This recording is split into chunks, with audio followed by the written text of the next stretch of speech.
बिस्मिल्लाहिर्रहमानिर्रहीम। अस्सलाम वालेकुम dear friends, this is Fauzia and it's my channel health and home by Fauzia. I hope कि आप सब लोग खैर खैरियत से होंगे, बिल्कुल ठीक ठाक होंगे। मैं आज की वीडियो जो लेकर आई हूँ, इसका टॉपिक है मच स्वेटिंग, बहुत ज़्यादा स्वेटिंग होना, जिसको कि मेडिकल के टर्म में हाइपर हाइड्रोसिस भी बोला जाता है। एक और इसका नाम पॉलीहाइड्रोसिस भी है। इसके अलावा इसको सिडोरिया भी बोला जाता है। तो जो हाइपरहाइड्रोसिस की कंडीशन है, ये एक कॉमन कंडीशन होती है जिसमें किसी भी शख्स को बहुत ज़्यादा स्वेटिंग होती है और बॉडी के किसी पार्ट पे भी ये स्वेटिंग हो सकती है। स्पेशली लोगों को एक्जिला में, हैंड्स में, हथेलियों में बहुत ज़्यादा स्वेटिंग हो रही होती है। कुछ लोगों को पैरों में बहुत ज़्यादा स्वेटिंग होती है और इस स्वेटिंग के साथ कुछ लोगों को ऑफेंसिव स्मेल का भी इशू होता है। इसकी अगर हम रीजंस की बात करें तो इसकी कोई इतनी बड़ी मेजर रीजंस नहीं है। देखा जाता है आमतौर पर कि बहुत ज़्यादा एक्सरसाइजिंग करने से या अगर आप धूप में या गर्मी में या जहाँ पे टेम्परेचर बहुत है वहाँ पर अगर आप काम कर रहे हैं, घूम फिर रहे हैं, तो भी आपको स्वेटिंग बहुत ज़्यादा हो रही होती है। इसके अलावा देखा जाता है कि डायबिटीज़ के पेशेंट में या टीबी के पेशेंट्स में भी स्वेटिंग बहुत ज़्यादा होती है। एंजाइटी के मरीज़, जो लोग बहुत ज़्यादा घबराहट का शिकार रहते हैं, जो कि बेचैनी का शिकार होते हैं, मुस्तकबिल की फ़िक्रें उनको खा रही होती हैं या हर वक्त सोच में रहते हैं, उन लोगों को भी स्वेटिंग बहुत ज़्यादा हो रही होती है। नर्वस हो जाने वाले लोग, बहुत ज़्यादा घबराए हुए, डरे डरे रहने वाले लोगों में भी स्वेटिंग का मसला बहुत ज़्यादा देखा जाता है। हाइपरहाइड्रोसिस आमतौर पर उस वक्त भी देखा जा सकता है कि जो हमारे स्वेट ग्लैंड्स होते हैं, जब वो ज़्यादा हाइपर एक्टिव हो जाते हैं, बहुत ज़्यादा उनमें सेंसिटिविटी आ जाए, उन लोगों में भी ओवर स्वेटिंग की प्रॉब्लम देखने में सामने आ रही होती है। इसके अलावा स्वेट ग्लैंड्स, जिन लोगों में स्वेटिंग बहुत ज़्यादा हो रही है, हम ये तो नहीं कह सकते कि उनके स्वेट ग्लैंड्स जो हैं वो नंबर ऑफ स्वेट ग्लैंड्स उनमें ज़्यादा हैं as compared to the other person जिनको कि स्वेटिंग बहुत ज़्यादा नहीं होती है।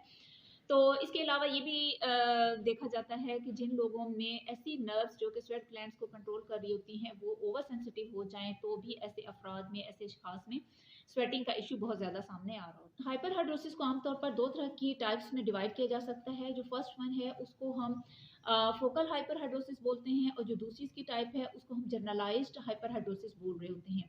फोकल को हम प्राइमरी में भी कंसीडर करते हैं और जो सेकंड वन है जिसको कि हम जनरलाइज्ड हाइपरहाइड्रोसिस कहते हैं, उसको हम सेकेंडरी हाइपरहाइड्रोसिस भी बोल सकते हैं।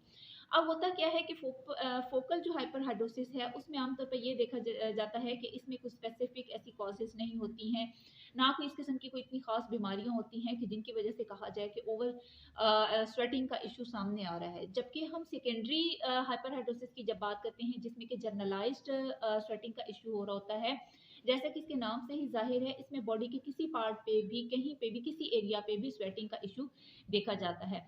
स्पेशली बात करूंगी डायबिटीज़ के पेशेंट्स की, कि डायबिटीज़ के पेशेंट्स को इस प्रॉब्लम की वजह से बहुत ज़्यादा स्वेटिंग हो रही होती है। ट्यूबरकुलोसिस के पेशेंट्स को ये मसला हो सकता है जिसको हम टीबी बोलते हैं। इसके अलावा जो लोग बहुत ज़्यादा एंजाइटी का शिकार होते हैं और नर्वसनेस का शिकार होते हैं, उन लोगों में भी सेकेंडरी हाइपरहाइड्रोसिस की शिकायत देखने में बहुत ज़्यादा सामने आती है। फोकल हाइड्रोनेफ्रोसिस, जैसा कि इसमें होता क्या है कि ज़्यादातर लोगों में आप कह सकते हैं कि किसी भी स्पेसिफिक एरिया के ऊपर या जैसे कि बॉडी में आर्म, एक्जिला के अंदर, आर्म, अंडर आर्मपिट्स में कुछ लोगों को स्वेटिंग बहुत हो रही होती है, हथेलियों में पसीना बहुत ज़्यादा आ रहा होता है, तो हम ये कह सकते हैं कि इसमें स्पेसिफिक एक खास एरिया के ऊपर स्वेटिंग का जो होना है उसको हम फोकल हाइपर हाइड्रोसिस में इंक्लूड करते हैं। और जहाँ पे सेकेंडरी की बात होगी तो उसमें आपकी पूरी बॉडी इंक्लूडेड होती है। अब बात करते हैं होम्योपैथिक मेडिसिन की। तो होम्योपैथी में बहुत अच्छी अच्छी मेडिसिन मौजूद हैं जो कि हाइपरहाइड्रोसिस के लिए बहुत ज़्यादा इफेक्टिव हैं, जेंटल भी हैं and they are having no side effects. इसमें सबसे पहली जो मेडिसिन है बहुत ज़्यादा इस्तेमाल होती है, one of the best homeopathic medicine है, दैट इज़ ब्राइटाकार। ब्राइटाकार का जो पेशेंट होगा, आप देखेंगे कि आमतौर पर बच्चे, चिल्ड्रन जो हैं वो इसमें इंक्लूड करते हैं, उनकी रिटार्टेड ग्रोथ आ रही होती है। और ब्राइटाकार आप उस सिचुएशन में देते हैं जब के लोग ज़्यादातर पैरों में पसीना आने की शिकायत करते हैं और उसमें से बहुत ज़्यादा ऑफेंसिव स्मेल भी आ रही होती है। इसका पेशेंट जो है वो कोल्ड के असरात बहुत जल्द एक्सेप्ट कर लेता होता है, उसको ठंड लग जाने का उसके अंदर रुझान बहुत ज़्यादा होता है। इसलिए देखा जाता है कि ऐसे पेशेंट्स के पाँव ठंडे होते हैं और बहुत ज़्यादा क्लैमी यानी कि चिपचिपा किस्म का पसीना इन लोगों को आ रहा होता है। तो ऐसी सिचुएशन में ब्राइटाकार को इस्तेमाल करवाया जाता है। ब्राइटाकार आपने 30 की पोटेंसी में लेनी होती है और सुबह, दोपहर, शाम इसके 3 टाइम्स आप 5 ड्रॉप्स लें। 10 से 15 दिन इस्तेमाल करने के बाद आप लोगों को एक नुमाया फ़र्क महसूस होगा। उसके बाद जो दूसरी मेडिसिन है वो है सिलिशिया। सिलिशिया को हम 30 की पोटेंसी में इस्तेमाल करते हैं इस तरह के प्रॉब्लम में। और सिलिशिया के पेशेंट का कॉन्स्टिट्यूशन अगर हम देखेंगे तो आप समझ सकते हैं उसका पेशेंट बहुत ज़्यादा इरिटेबल होता है, एंग्विश उसका टेम्परामेंट होता है और बहुत ज़्यादा नर्वस होता है। और इसमें स्वेटिंग इस किस्म की हो रही होती है कि इन पेशेंट्स को भी हाथों में स्वेटिंग, हथेलियों में पसीना आने का प्रॉब्लम बहुत ज़्यादा होता है, जिसकी वजह से कि उनको लिखने में भी प्रॉब्लम हो रही होती है। उनके हाथ इतने ज़्यादा भीगे हुए होते हैं पसीने की वजह से कि दे कैन नॉट राइट। सिलिशिया को आपने 30 की पोटेंसी में लेना है। 5 ड्रॉप्स इसके आपने सुबह लेने हैं और 5 ड्रॉप्स ही आपने इसके शाम को लेने हैं। इंशाल्लाह इस मेडिसिन से इस मसले को बहुत आसानी से ख़त्म किया जा सकता है और ये हाइपरहाइड्रोसिस के लिए एक बहुत ही बेहतरीन मेडिसिन है।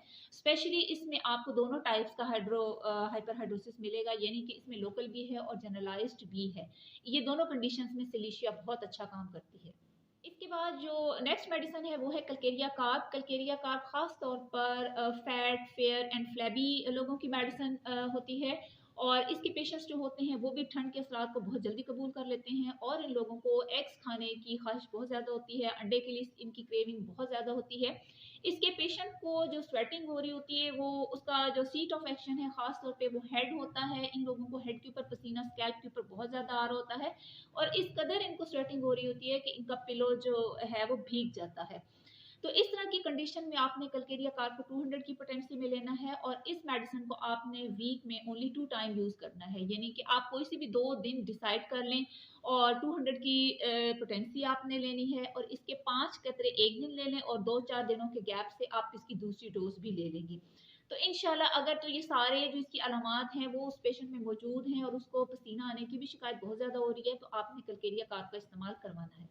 इसके बाद जो नेक्स्ट मेडिसिन है वो है सोराइनम। सोराइनम 200 की पोटेंसी में लेंगे। ये एक नोसोड है और नोसोड्स की डोजेस की रेपिटेशन बहुत ज़्यादा नहीं करवाई जाती। इसको आपने वीक में एक दफ़ा लेना है। इसकी अलामात क्या होंगी कि इसका पेशेंट जो है वो गर्मियों में भी हीट की उसको क्रेविंग्स हो रही होती है। He does not like the cold air in summer season. तो आपने इसको वीक में एक दफ़ा इस्तेमाल करवाना है और इसकी स्वेटिंग इंशाल्लाह इसी मेडिसिन से ही कंट्रोल हो जाएगी। उसके बाद जो नेक्स्ट मेडिसिन है वो है मर्कसॉल। माइक्सॉल को हम 30 की पोटेंसी में यूज़ करवाएंगे, स्पेशली अगर इस तरह की अलामात आ रही हैं कि इसके पेशेंट को स्वेटिंग दिन के वक्त तो इतनी ज़्यादा नहीं होती है लेकिन रात के टाइम उसकी स्वेटिंग बहुत ज़्यादा हो जाती है। और दूसरा बहुत बड़ा सिम्टम इसका ये है कि मैक्सॉल के पेशेंट्स को अमूमन मुंह में सलाइवा ज़्यादा बनने की शिकायत अक्सर होती है, आम होती है और इसी खास सिम्टम की बेस पे हम मैक्सॉल की मेडिसिन इस्तेमाल करवाते हैं। तो आपने स्वेटिंग के लिए देखना है कि इसको एक तो मुंह में सलाइवा का अलामत आ रही हो, इसके अलावा इन लोगों को वीकनेस बहुत ज़्यादा महसूस हो रही होती है और इन लोगों को रात के टाइम स्वेटिंग बहुत ज़्यादा हो रही हो लेकिन दिन के टाइम इतनी स्वेटिंग ना होती हो, तो ऐसे लोगों को मैक्सॉल 30 में सुबह दोपहर शाम इस्तेमाल करनी चाहिए। इंशाल्लाह इस मेडिसिन से उनको काफ़ी ज़्यादा फायदा होगा, स्वेटिंग का प्रॉब्लम भी खत्म हो जाएगा। तो ये तो थी मेरी आज की वीडियो जो कि मैंने स्वेटिंग के टॉपिक पे बनाई है। गर्मियों का सीजन चल रहा है, आई होप कि बहुत से लोगों को इससे काफ़ी ज़्यादा हेल्प मिलेगी और मेरी दुआ है कि अल्लाह ताला आप सब लोगों को सेहतमंद रखे और मेडिसिन की लेने की ज़रूरत बहुत कम पड़े। अपनी डाइट को अच्छा रखें, एक्सरसाइज करें, टेंशन से दूर रहें। इंशाल्लाह एक नई वीडियो के साथ मैं दोबारा हाजिर होंगी, तब तक इजाज़त दीजिए। अल्लाह हाफिज़।